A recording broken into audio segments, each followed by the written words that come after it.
What you're about to hear, the world won't say out loud, not on the news, not in the headlines, but it happened, and it changed everything. There are moments in history when silence screams louder than words, when power is not proven by bombs, but by restraint, by precision, by purpose. And one night, not long ago, Iran did something that shook the very pride of its enemies, and the world watched, frozen, quiet, unwilling to admit what had just happened. This is not just a story about Iran and Israel. This is about strength without apology, about a nation the world tried to isolate, but instead it rose. It's about a warning that echoed louder than missiles ever could. And if you walk away before the end, you'll miss the truth they never wanted you to hear. So I invite you. No, I challenge you. Stay with me.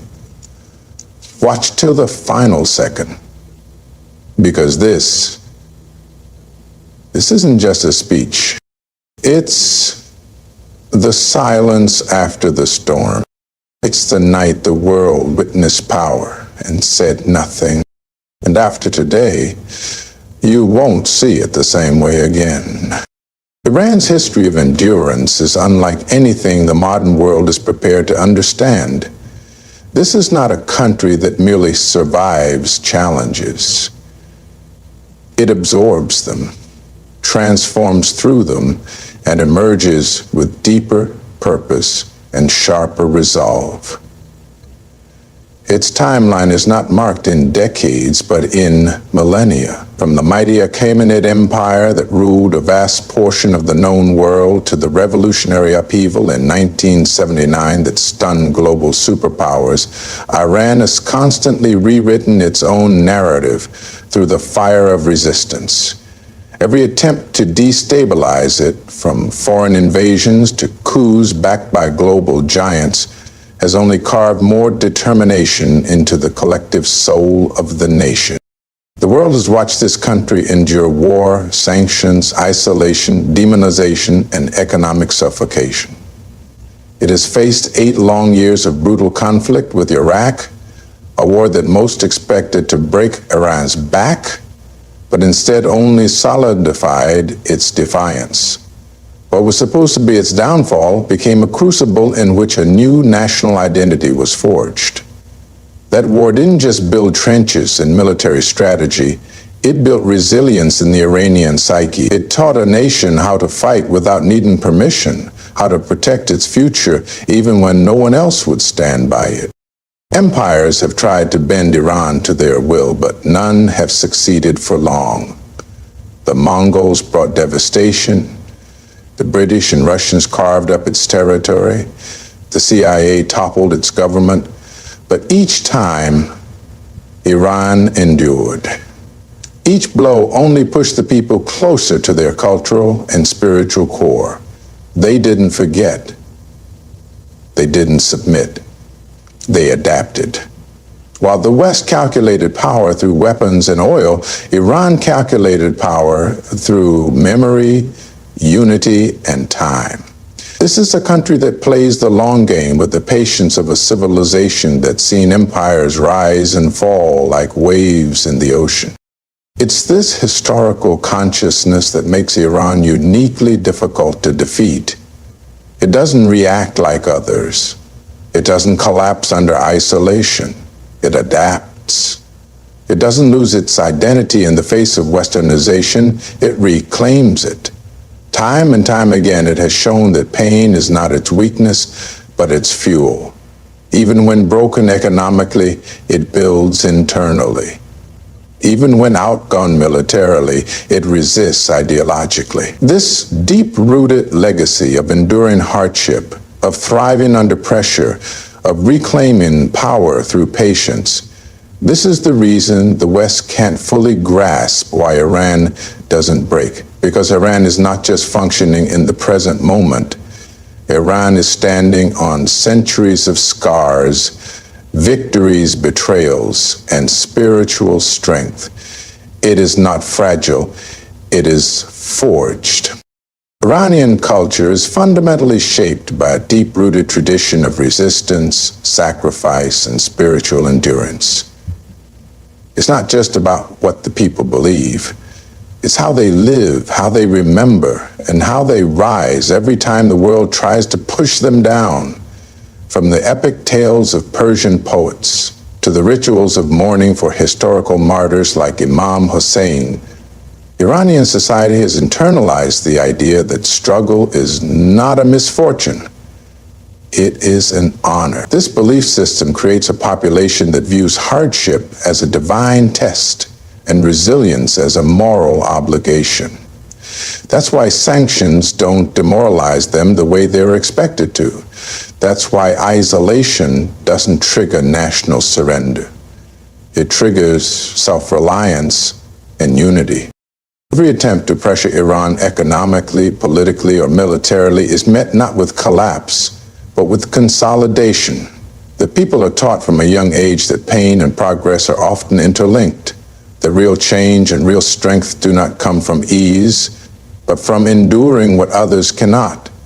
This mindset has been passed down for generations, from the battlefield of Karbala to the streets of Tehran. It's in the chants, the slogans, the songs of resistance, and the tears shed for lost lives that fuel a deeper purpose.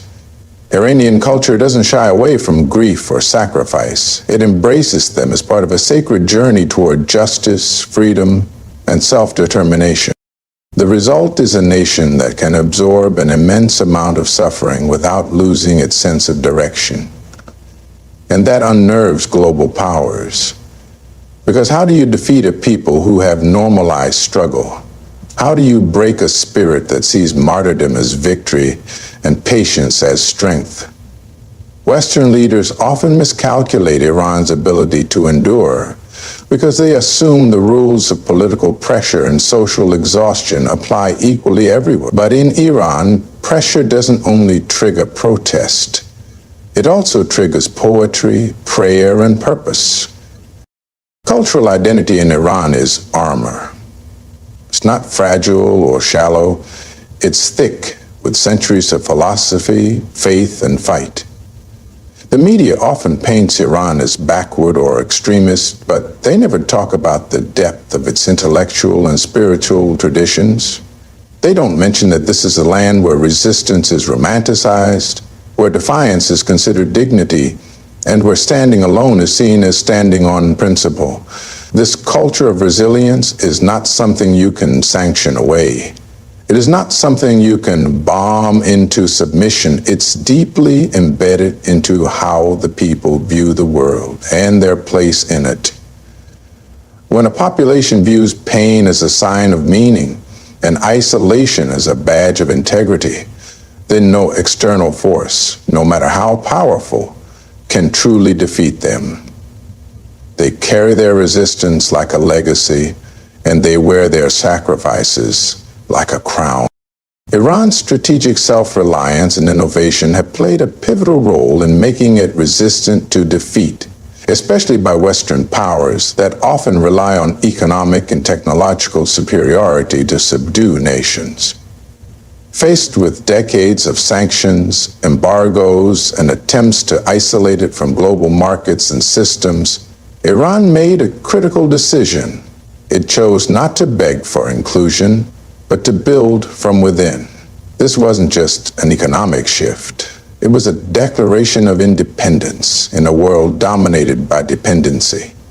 Iran understood early on that if it wanted to survive and assert its sovereignty, it couldn't rely on the very systems designed to control it. So instead of collapsing, it pivoted towards self-reliance. One of the most striking examples of this strategy is Iran's scientific and technological progress under pressure. While much of the world expected Iran to fall behind without access to Western tech and expertise, the country turned inward and invested in local talent, universities, and research. It developed its own aerospace industry, medical advancements, and a nuclear program that stunned the world. The more it was isolated, the more determined it became to prove that it could stand on its own feet. Iranian engineers, scientists, and innovators rose to the challenge, not just to survive, but to compete. This wasn't innovation born of luxury or comfort. This was innovation born of necessity, of survival, and of pride. Iran's defense industry is another domain where this self-reliance is profoundly evident. Blocked from buying advanced weapons from the West, Iran began developing its own. Today it produces sophisticated drones, missiles, cyber capabilities, and defensive systems that rival those of more established military powers. This capacity was not handed to them. It was built block by block, often in the shadows, under surveillance, sabotage, and attack. And yet Iran persisted. It invested in asymmetrical warfare, built regional alliances, and created a strategic doctrine that doesn't depend on conventional power, but on smart, calculated resistance. Even in the energy sector, where most oil-rich countries rely heavily on foreign investment and infrastructure, Iran developed domestic refining and energy technologies. It turned toward barter trade, strategic partnerships outside the Western sphere, and alternative financial systems to bypass sanctions. This level of adaptability in the face of sustained pressure is rare, and it's a reminder to the world that when a nation chooses to build instead of beg, when it transforms pressure into productivity, it becomes nearly impossible to control. This innovation through resistance model is what makes Iran so difficult to defeat. It doesn't just survive sanctions, it grows around them. It doesn't crumble under isolation, it crafts new alliances. It doesn't sit idle waiting for change. It becomes the change. That mindset, that national DNA of defiance and development is what turns Iran from a target into a force. A country like that doesn't ask for a seat at the table. It builds its own. Iran's influence extends far beyond its borders, not through colonization or economic domination, but through ideology, alliances, and cultural solidarity. While many nations rely on brute force or global trade power to assert dominance, Iran has mastered a different kind of strength. Regional influence built on shared beliefs, resistance narratives, and political synchronization. From Lebanon to Syria, Iraq to Yemen, Iran has quietly but powerfully established itself as the backbone of a network of movements, militias, and governments that align with its vision of sovereignty, anti-imperialism, and Islamic identity. This isn't accidental or opportunistic. It's a deliberate strategy that turns ideology into influence. The West often labels these alliances as proxies, dismissing them as puppets. But the truth is more layered. Iran's approach isn't about controlling others. It's about empowering groups that already feel oppressed, isolated, or under threat. In Hezbollah, for example, Iran found not just a militant group, but a symbol of resistance against Israeli occupation. In Iraq's popular mobilization forces, it saw partners who understood the cost of war and the value of self-determination. These aren't just military allies. They are ideological kin. They carry the same wounds, the same memories of betrayal by global powers, the same drive to reclaim their voice in a world that often silences them.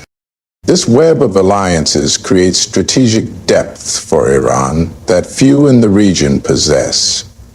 If you strike Iran, you don't just face Iran, you face a region that remembers what it means to bleed together.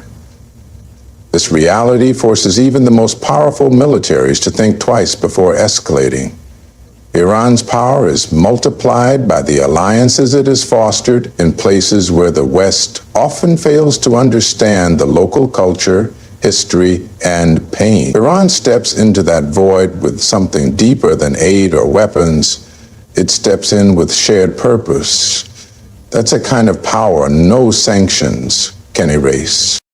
Beyond militias, Iran invests in cultural influence too. Media channels, educational programs, and religious networks that stretch across borders. It supports schools of thought, charities, and political discourse that challenge the Western narrative and offer an alternative rooted in Islamic pride and resistance. This is not just about winning battles. It's about shaping hearts and minds. That's why Iran's influence feels so permanent. It is seated in ideology, not just strategy. The more its enemies try to suppress it, the more its voice echoes through the voices of others who've suffered similar fates. This interconnected web of support isn't just strategic, it's spiritual. It's built on the belief that standing for something bigger than yourself, even in the face of death, is the greatest kind of power. Iran's influence doesn't need massive fleets or sprawling embassies. It grows in the silence between bombs, in the prayers after injustice, in the stories of people who refuse to be erased. That's why defeating Iran isn't just about confronting a nation. It's about confronting an idea, one that has already taken root far beyond its borders. Iran's psychological warfare and its mastery of narrative control have become some of its most potent weapons in a world where perception often shapes reality more than physical action. While many powerful nations pour billions into military campaigns or propaganda, Iran operates with a far more subtle and effective tool. It shapes the way people think, feel, and react, both within its borders and far beyond. Through media, speeches, symbolism, and strategic silence, Iran has created a psychological fortress that is difficult to penetrate and nearly impossible to dismantle. It doesn't just fight wars on the battlefield. It fights them in the minds of its enemies and allies alike.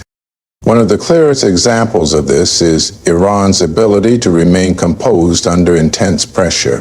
When the West expects a nation to react with panic or desperation, Iran responds with patience, calculation, and a sense of quiet dignity. That calm unnerves adversaries. It creates uncertainty. It disrupts the script that global powers are used to controlling. By refusing to act predictably, Iran keeps its enemies guessing, which in itself becomes a powerful deterrent.